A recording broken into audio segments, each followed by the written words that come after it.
A bulk carrier loaded with soybeans sails from Seattle, Washington, and is bound for China. As planned, the vessel follows a Great Circle course via Unimak Passage in the Aleutian Islands. About 100 miles off the Dutch harbor, one of the main engine cylinder liners cracks.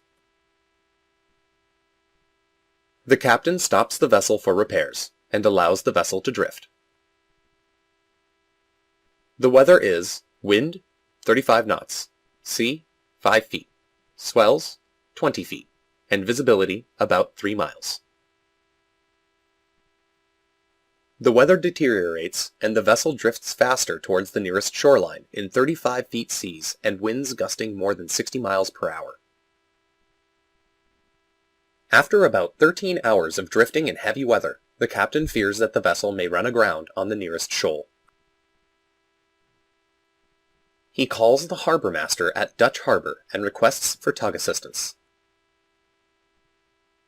The harbor master alerts the Coast Guard, and a Coast Guard cutter arrives on the scene to assist the vessel. Coast Guard also directs a sea-going tug to proceed towards the vessel. The sea-going tug arrives after about 2 hours and tries to tow the disabled vessel away from the shoal.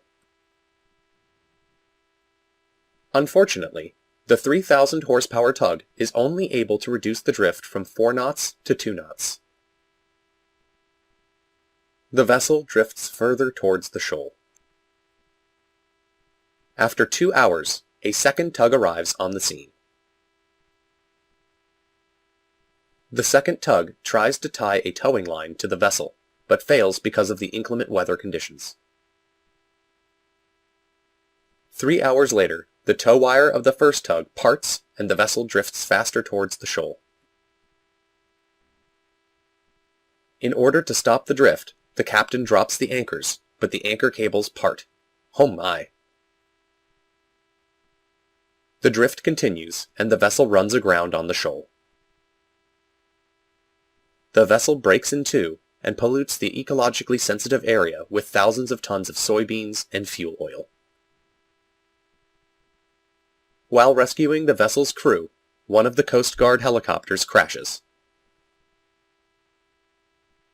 6 crew members die in the incident.